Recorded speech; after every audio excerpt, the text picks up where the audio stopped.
Hello, welcome back. I'm Savalian. I make videos about games, development, and creativity. I just finished up a 8-day subathon over on Twitch. It went so well. I had a lot of fun. Thank you to everyone who showed up. But that's not what this video is about. One of the things I did during the subathon was play Dome Keeper, and I unlocked a new kind of prestige mode that is really fun. It's miner mode. This one has no monsters, just mining for 20 cycles, so it is sort of time-based. It's one of the things you can unlock by completing other runs, so if you don't have it yet, just keep playing. You may need to specifically play a prestige mode. I think that's how I unlocked it, but I'm not sure. I also got this little message for the first time when recording this video. As one of the best prestige players, you can remove some of the randomness. I'm very flattered. I don't know exactly what I did to be considered one of the best prestige players, but I did just leave it at random. I don't know, it kind of felt like cheating to switch it. For this prestige mode, I think the only good option is Orchard because the other dome gadgets are for combat, and this mode doesn't have combat. But I haven't really used the Orchard, so it's going to take some getting used to. The way it works is that the fruits give you a little boost to your speed in mining. So what I tried to do with that in mind is use it specifically for the hard blocks and go for the easier blocks to try and mine as fast as possible. This mode works just like the other prestige modes in terms of scoring. You can either use your resources to upgrade your equipment, or you can choose to send it off-world to increase your prestige score. And every cycle, it takes your multiplier and your base score and multiplies them together and adds that to your total score. So Cobalt acts as a multiplier while the other two resources add to that base amount for each cycle. What I tried to do was get that multiplier up as early as possible because each cycle it sort of compounds, it adds. The longer you have the multiplier really high, the more points you'll get over the course of the 20 cycles.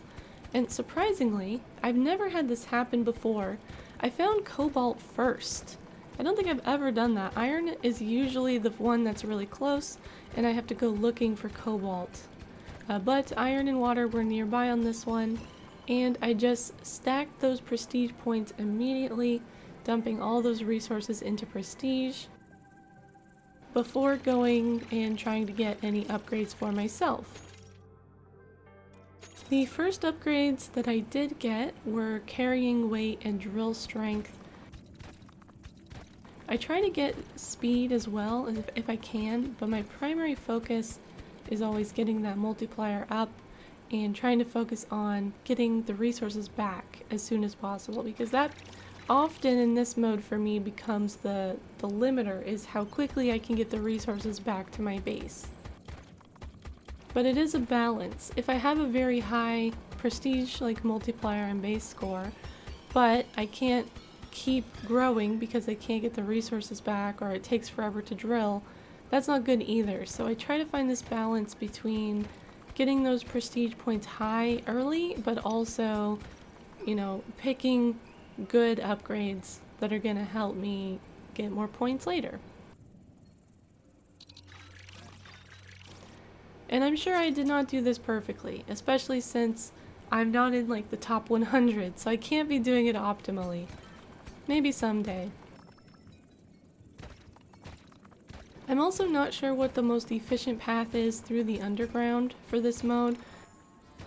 From my normal playthroughs, I have adopted the method of leaving 2 rows of space between each row that I dig out, and trying to go as far out to the side as I can, with the exception that in these prestige runs I've started focusing a lot more on going where the rock is less dense.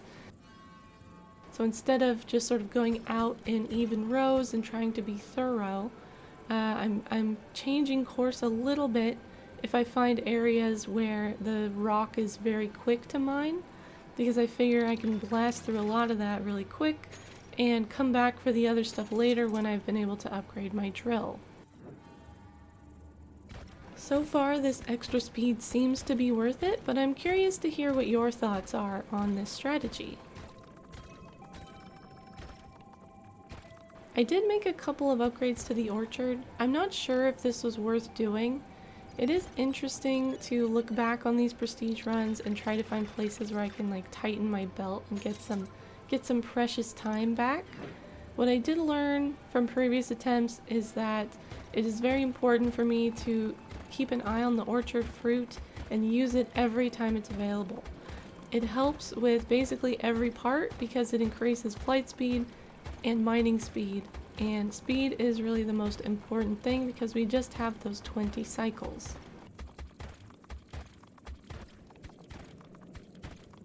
I also think that cobalt must be turned up a little bit for the miner mode because I feel like I have found tons of cobalt in every one of these runs. I've only done maybe 4 miner runs total, so it's not a huge sample size, but it feels like there's so much more. It might just feel that way because there's nothing else to use the cobalt for since there's no combat. So maybe it just feels like there's a lot more because I'm only using it on prestige and I don't desperately need it to heal up my base like I usually do when there's monsters beating down my dome. Either way, I know I can safely dump all the cobalt directly into prestige because there's nothing else to do with it, and I want to make sure I do that as soon as I get it, before the next cycle ticks over at least, so that I don't miss out on one cycle of increasing that multiplier. It's also been tricky for me to try and adapt on the fly. Like at one point the fruit was almost done, but I didn't want to just sit and wait for it, so I tried to keep myself busy checking near the top in some of the very high up blocks that I had in mind, and I did find some more iron, so that was lucky.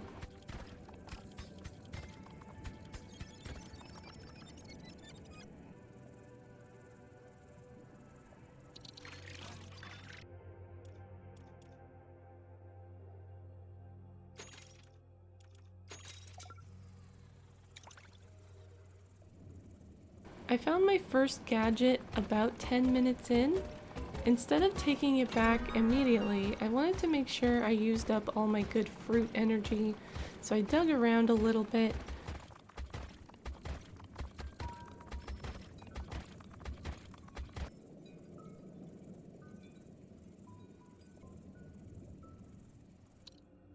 When I did take it back to base and get my options, the choice was between blast mining and the probe. And I think both of these are pretty good for this run.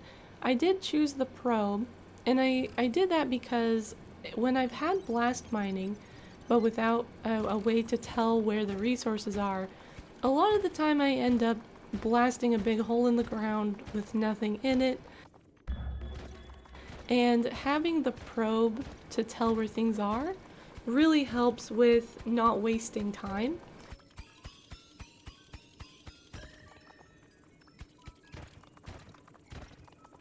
Because you can only dig where you need to dig. So with the probe means I can really focus down.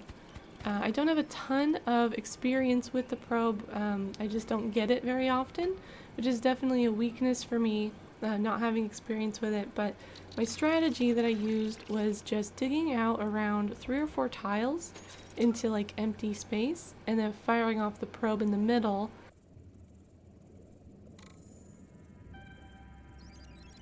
So it hits a bunch of undug tiles, and having the upgrade makes the little squares stick around for a few minutes helps me a lot. It's probably a waste of resources because if you can just remember where they are, you can save the 2 iron and 2 water that I think it uses, but I'm not great at remembering. So it's kind of a small price to pay to save myself some time, you know, wasted digging around because I can't remember exactly where the little pings were.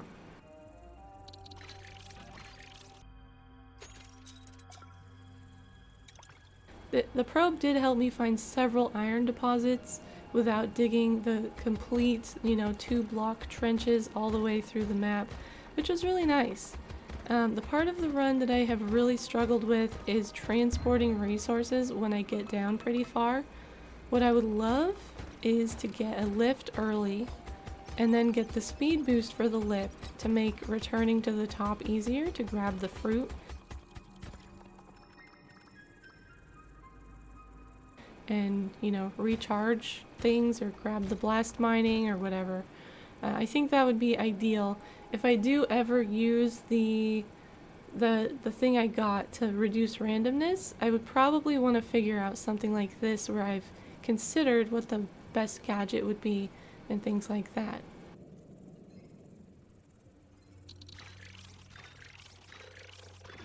I also need to experiment with different load sizes, I think. I've found that with the first upgrade, about 6 blocks is what I can handle before movement is unbearably slow, but I wonder how much I would have to cut that down by in order to make it more efficient to do 2 trips instead of 1. It probably does depend on how far down you are and a bunch of other things, how clean your path is to the top. If it's too narrow, things get stuck. And there's just not a lot of time to think about all this stuff when you're doing it. And in fact, watching these back, just like watching my played-up speedruns back, I can always find little things that I'm doing that are just wasting time.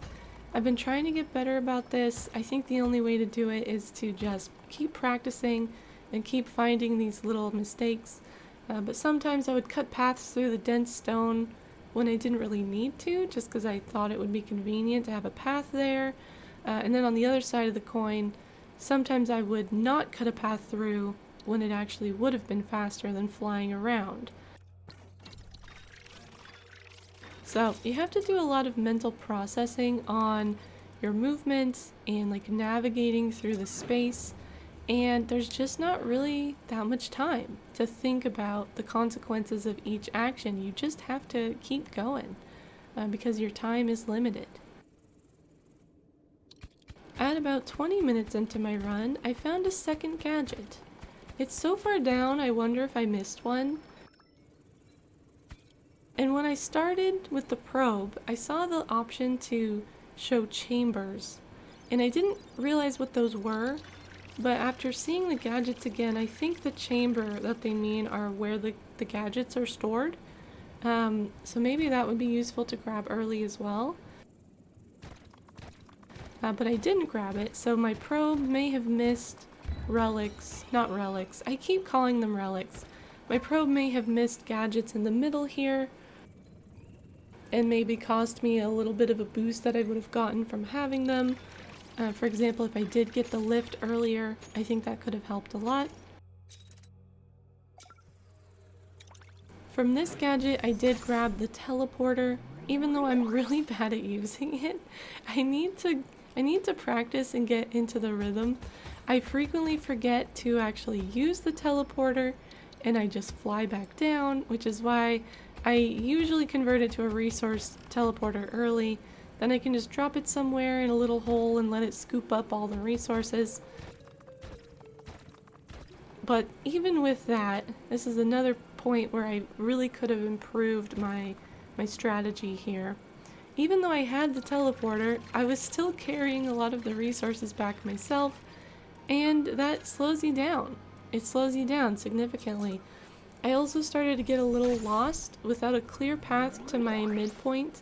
I try to leave myself clues. Like one thing I try to do is make the midpoint tunnel extra wide, but that does take time that I don't always have, especially the further down you go. So I really need to get better at remembering my path back to the base so that I can make it as quickly as possible without wasting time and getting lost. I did try to be clever about getting resources to the teleporter using the tried and true resource train method to drop them down the hole, but I think I might have spent too much time lining everything up. It might have just been quicker to carry it over and drop it in and then come back and do another load. The funny thing about picking the teleporter as my second gadget is that I found the teleporter that you get from a cave, just on my own, randomly. The problem is I didn't really remember how to use this one either, so I made a few bad moves. I didn't even grab it at first because I couldn't remember how it worked and I didn't want to mess it up. And then I realized that was stupid and that I should use the tools that are available to me, so I went back and picked it up. And I just kind of used it haphazardly. This is definitely a big part where I could have done this a lot more efficiently and probably improved my score a lot if I used this effectively. What I wish I had done, in hindsight, is drop the cave teleporter next to the dome and use it to get back up for fruit and to recharge my probe. And then use my resource teleporter to get back down to where I'm digging. But I did not do that. I panicked a little. I just sort of dropped it wherever I was and flew back up. Hopefully now I've learned and I know better, and if I get this again in the future, I can be a little bit more intentional with it, use it a little more effectively.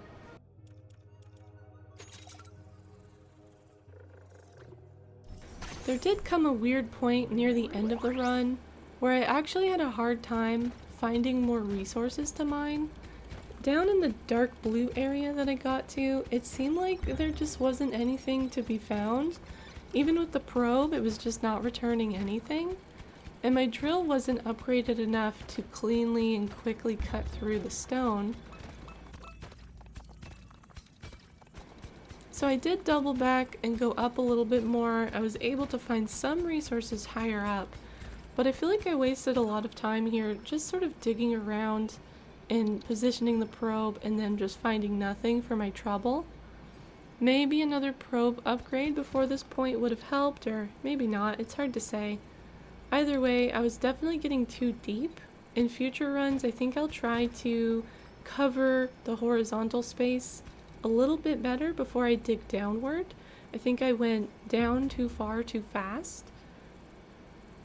And then again, like I said, I just kept putting the cave teleporter in random spots and wasting time. It was actually a little painful to rewatch this end bit as I'm working on this video. I at least remembered to grab the fruit and recharge my probe most of the time, which was my biggest problem in my run I did before this that I didn't record.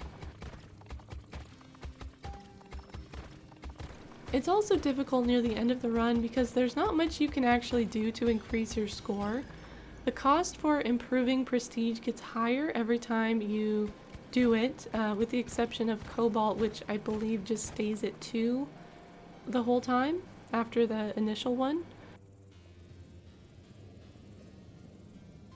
So in the end game, you need a lot of resources to move the needle at all, and it felt like I had hit a figurative and metaphorical wall.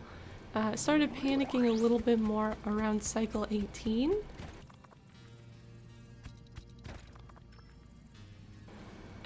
And then I made the slightly smarter choice to move upward again and try to pick up things that I missed. I found the left boundary a bunch, panicked some more, and started moving just around in these like haphazard circles, looking for anything that wasn't picked clean. It was kind of a mess, honestly.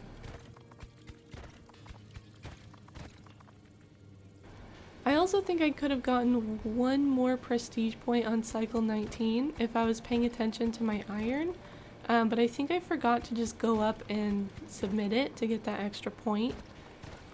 And I wasn't finding anything up above, so I just went back down to the dark blue depths. I found a tiny bit more, but it was pretty barren and time ticked down pretty fast. I flew up to the top to try and get one more set of probe charges.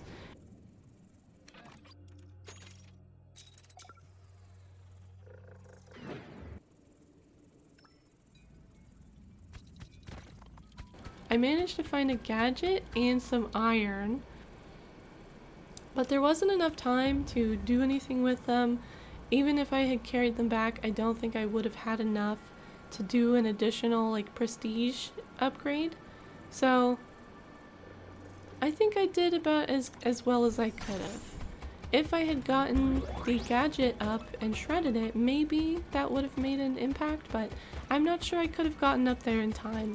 They are a little bit heavier, so they do make you go a little bit more slow.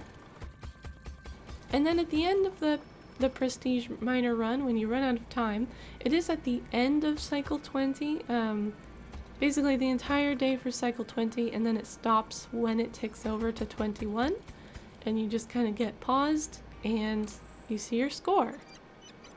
And even with that really rough bit at the end, I did manage to improve on my best score with a final score of 1203, which at the time of this recording puts me at 210th place, which is very good. I feel like that's pretty good. I'm proud of this, and also I think if I can just iron out a lot of the little things I was doing that were wasting time, I can do even better. Maybe I could get top 100. That would be crazy. In the end, even though I do like the combat in this game, I find the Miner Prestige mode is weirdly relaxing, in the same way that played up speedruns are. And I say played up because I just haven't really speedrun anything else. Other kinds of speedruns are probably similar, but there's this whole thing about you have one goal and one focus, and that's all there is, and you have a very clear formula for what's a good decision to make at any point. It's the decision that's going to make things go faster for you, either in the moment or in the future. And so it puts you into this kind of flow state where you have one mind, you know, focused on one thing, and it's very satisfying. So I really like this mode. It definitely takes a minute to adapt when you go between Miner mode and another mode that has combat, because you have to remember to keep going back up to the top to do the fighting. But it's very fun. I would recommend it. I would recommend at least unlocking it if you haven't yet. But that's my Dome Keeper Miner Prestige run. I had a lot of fun. I may do more of these if I feel like I have made a big improvement, or I might do the fixed Cobalt mode if I unlock that soon. But I really hope this was fun to watch. I hope you learned something. Don't forget to subscribe. I make videos about games, development, and creativity. I'll be back soon with another video, and I hope to see you there. Okay, thank you. Bye-bye.